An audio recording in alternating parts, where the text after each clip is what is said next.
Hello students. मेरा नाम कुणाल अरोड़ा है और मैं मोतीलाल नेहरू कॉलेज का एक स्टूडेंट हूँ। तो आज जो वो हमारा टॉपिक है वो है व्यंजकों का गुणनखंड। इसमें हम सबसे पहले इसके क्वेश्चन से शुरुआत करेंगे। इसके मतलब थोड़े बहुत क्वेश्चन ये है हमारे सिलेबस में। बाकी ये एक पूरे जो गुणनखंड व्यंजकों का एक बहुत बड़ा एक इसका छोटा सा पार्ट है। तो आज हम इसके सिर्फ क्वेश्चन ही लिखेंगे। मैं आपको क्वेश्चन के साथ करते करते बताऊंगा कि कैसे इसके एग्जाम में क्वेश्चन आते हैं, किस प्रकार के आते हैं और आपको उसको कैसे सॉल्व करना है। तो चलिए शुरू करते हैं। देखिए, अब इसमें पहला प्रश्न है कि निम्नलिखित व्यंजकों की गुणनखंड कीजिए जबकि व्यंजकों के प्रत्येक पद में एक उभयनिष्ठ गुणनखंड है। तो इसमें पहला जो हमारा सवाल है वो है x ब्रैकेट में y माइनस जेड जमा 4y माइनस जेड। अब जो हमने पहले जैसे थोड़े बहुत क्वेश्चन देखे थे पहली क्लास में, उसमें हमें ये पूरी जो ये टर्म है ये खोल के दी हुई थी एंड हमें इसको फैक्टराइज करना था, यानी इसको व्यंजकों का इसको और सरल बनाना था, इसको ब्रैकेट में करना था। अब हमें इसको जो ये टर्म है हमें दिया हुआ है इसको अलग अलग इसका गुणनखंड करके इसको और सरल बनाना है। तो देखिए हमारा पहला था x Y minus z plus 4y minus Z.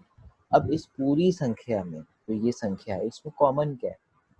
इसमें आपको सेम चीज क्या दिखाई दे रही है? वो है y माइनस जेड। तो अगर हम y माइनस जेड बाहर ले लेंगे तो अंदर क्या बचेगा ब्रैकेट में? x plus 4। तो यही इसका उत्तर है कि आपको कॉमन चीज देखनी है और उसको और सरल करना है। अगर आप इसको खोलेंगे तो आपके पास यही आ जाएगा वापस। तो दूसरा देखते हैं, 2 5 plus b minus 7 5 plus b. अब इस पूरी संख्या में क्या कॉमन है? 5 प्लस बी। तो 5 प्लस बी हमने कॉमन लिया और आ गया हमारे पास 2 माइनस 7, यानी 2 माइनस 7 क्या होता है? -5, क्योंकि -5 क्योंकि -7 बड़ा है। -7 प्लस 2 हो जाएगा -5, तो इसलिए -5 5 प्लस बी। अगर आप इसको खोलोगे तो यही आ जाएगा। इसको बस थोड़ा इन्होंने सरल करके लिखा हुआ है। इसी को हम बोलते हैं एक्सप्रेशन, प्रोडक्ट ऑफ एक्सप्रेशन, यानी व्यंजकों का गुणनखंडन। थर्ड देखते हैं, तीसरा है हमारा y A square plus x minus x square equal to x. अब इसको आप देखेंगे तो इसको अगर आप सिंप्लीफाई करेंगे तो आपका आ जाएगा Y A square plus x minus A square equal to X. तो या आपका A square plus X Y minus 1। तो इसमें यहाँ पे -1 कॉमन है दोनों, तो इसलिए यहाँ पे जब हमने इसको कॉमन लिया ए स्क्वायर प्लस एक्स को, तो यहाँ पे इसलिए -1 आ। अब यहाँ देखिए ये थोड़ा सा अलग था प्रश्न। यहाँ पे इसको x को आप इधर लेके जाएंगे तो हो जाएगा y A square plus x minus A square और माइनस एक्स। अब माइनस ए स्क्वायर और माइनस एक्स में क्या कॉमन होगा? -1। तो इसलिए हमने इसको ऐसा बना दिया, -1 बाहर ले लिया और ए स्क्वायर प्लस एक्स कर दिया। अब दोनों संख्या में आ गया ए स्क्वायर प्लस एक्स और ए स्क्वायर प्लस एक्स, फिर हमने ए स्क्वायर प्लस एक्स फिर से अलग से बाहर ले ली, तो इसलिए आ गया वाई -1। इसको आप अगर खोलोगे, इस ब्रैकेट को खोलोगे यानी वाई को इससे करोगे ए स्क्वायर प्लस एक्स से गुणा करोगे और फिर -1 को ए स्क्वायर प्लस एक्स से गुणा करोगे तो आपका फिर से यही टर्म आ जाएगा। इसको हम सिंप्लीफाई करने के लिए हम लिखते हैं। चौथा देखते हैं, ए प्लस 3 माइनस 5 3 प्लस ए। अब ए प्लस 3 3 प्लस ए सेम ही है, तो इसलिए हमने ए प्लस 3 बाहर ले लिया और हमारे पास आ गया ए -5। यहाँ 9 - 5 लिखा है गलती से, यहाँ पे ए -5। प्रश्न 2, निम्नलिखित के गुणनखंडन ज्ञात कीजिए। पहला है एक्स क्यूब एक यानी एक्स के ऊपर का 3 plus 2x square equal to 5x plus 10। अब यहाँ पे इक्वल टू की जगह प्लस आएगा, यहाँ गलती हुई है।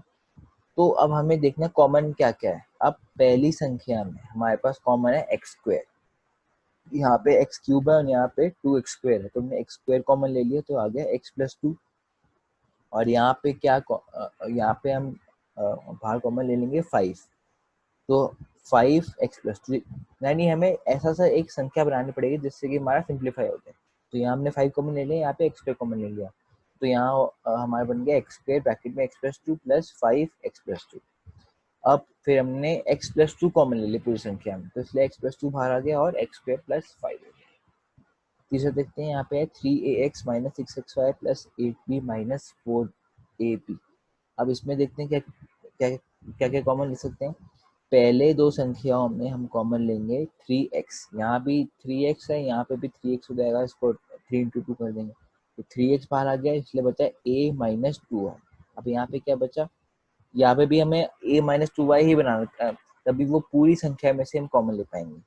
तो यहाँ पे हमने ले लिया -4b, -4b जैसे लेंगे आप तो यहाँ आ जाएगा आपका कॉमन a माइनस टू है, यहाँ फिर से आ जाएगा -2, माइनस बाहर ले लेंगे तो ये प्लस वाला माइनस हो जाएगा ना, इसलिए यहाँ पे आ गया a माइनस टू। अब इस संख्या में से हमने कॉमन ले लिया a माइनस टू, जैसे कॉमन लिए तो आ गया यहाँ a माइनस टू वाई, एक ब्रैकेट में गुणा दूसरे ब्रैकेट में 3x माइनस 4b।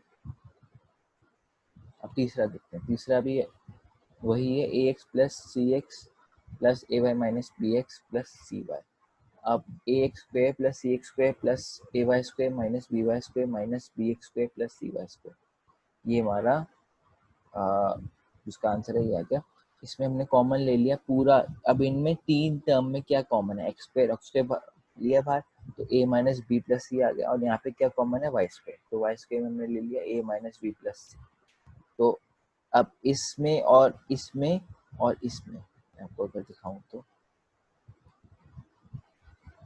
इस वाले में ये यहाँ पर क्या कॉमन आ गया, X square A minus B plus C, यहाँ पे A minus B plus C बाहर ले लिए तो ये आ गया X square plus Y square.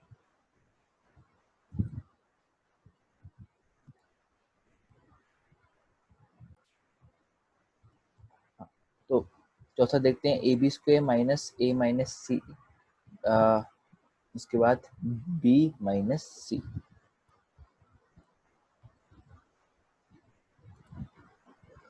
ठीक है, अब इसका हल देखेंगे तो क्या आएगा, इसको सबसे पहले हमें b को इसको मल्टीप्लाई करना है a माइनस सी से, तो खोल लिया जब इसको तो A B square minus minus A B plus B C minus C. अब ये देखिए इन चार टर्म में क्या क्या कॉमन है, अब यहाँ पे ए बी कॉमन है, a b b minus one, और यहाँ पे सी कॉमन है इन दोनों टर्म में, तो सी बी माइनस वन, तो इसलिए आ गया। अब इस संख्या में क्या कॉमन है, बी माइनस वन, तो बी माइनस माइनस वन बाहर ले लिया, फिर यहाँ अंदर आ गया ए बी प्लस वन। ऐसे ही पांचवा P Q, P square Q, square का मतलब है के ऊपर घात दो, मतलब उसकी पावर दो, p square q minus p r square minus p q plus r square, p square q minus p q square minus p q plus r square. इसमें आ गया, इसमें पी क्यू कॉमन है इसलिए पी माइनस वन, और यहाँ पे are square common है तो इसलिए पी माइनस वन। तो इसलिए यहाँ माइनस लेंगे, अगर आप बाहर लेंगे तो यहाँ भी माइनस होगी, इसको खोलेंगे तो ये प्लस ही आएगा।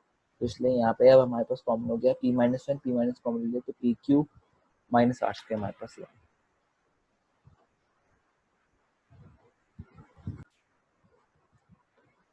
अब तीसरा प्रश्न है व्यंजक 50xy plus 10yx plus 30xy plus 6y का गुणनखंड कीजिए। यदि x इक्वल टू 1 और y इक्वल टू होता है तो दिए गए व्यंजक के गुणनखंड का मान ज्ञात करें। यानी पहले हमें इसका गुणनखंड करना है इस चीज का, उसके बाद हमें x और y की वैल्यू डालनी है जो हमारे पास आंसर है। अब 50 इस वाली टर्म में क्या क्या कॉमन हम ले सकते हैं, 50x 10y, या हमने ले लिया 10y 10xy ले लिया, इस दो टर्म में देखिए 10yx तो आ गया y प्लस 5x, और यहाँ पे आ गया हमारा 6y, हाँ 6y बाहर ले लिए तो यहाँ पे आ गया y प्लस 5x। अब इस पूरी टर्म में कॉमन क्या है, y plus 5x, y plus 5x हमने कॉमन लिया तो अंदर आ गया हमारा 10x प्लस 6y।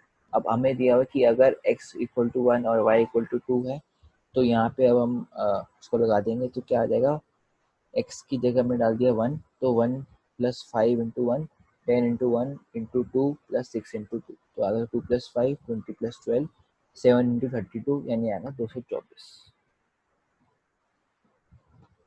चौथा प्रश्न देखते हैं, आखिरी प्रश्न है, उस समकोण त्रिभुजा की भुजाएं ज्ञात कीजिए जिसका क्षेत्रफल बी स्क्वायर प्लस ए बी बटा 2 है। अब हमें पता है कि एक ट्रायंगल का क्षेत्रफल का फॉर्मूला क्या होता है, हाफ इंटू आधार इंटू ऊंचाई, यानी half into base into height. अब हमें उसका बेस और हाइट निकालना है, बेस और हाइट निकालना है हमें, क्षेत्रफल इस फॉर्म में दिया। अब हम यहाँ पुट करेंगे अगर तो बी स्क्वायर प्लस ए बी विभाजन 2 इक्वल हाफ इंटू आधार इंटू ऊंचाई, इसको ऐसे ही छोड़ देंगे कि हमें निकालना है। अब अगर 2 को वहां ले जाएंगे तो क्या होगा, ये 2 से 2 कट गया,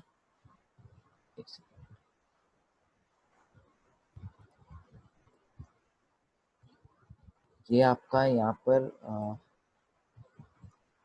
ये आपका 2 से 2 कट गया।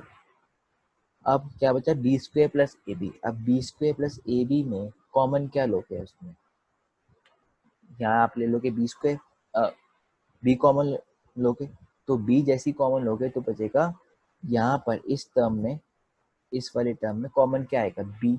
बी बाहर आ गया तो अंदर क्या बचा, बी प्लस ए बी। अब यानी आधार इंटू ऊंचाई है, तो इसलिए इसकी भुजा हो गई बी, और इसका अ, जो ऊंचाई है वो हो गई ए प्लस बी। यानी हमें इसकी भुजाएं निकालनी थी, हमें कुछ डिफाइंड नंबर ही निकालना था, हमें सिर्फ क्षेत्र फिजिको की फॉर्म में उसकी भुजाएं यानी उसकी बेस और उसकी हाइट निकालनी। तो अगर हमने जैसी कॉमन लिया बी, तो बी ब्रैकेट में ए प्लस बी आ गया, तो हमें पता चल गया कि ट्राइंगल की भुजाएं, मतलब त्रिभुजा की भुजाएं जो है वो है बी तथा ए प्लस बी।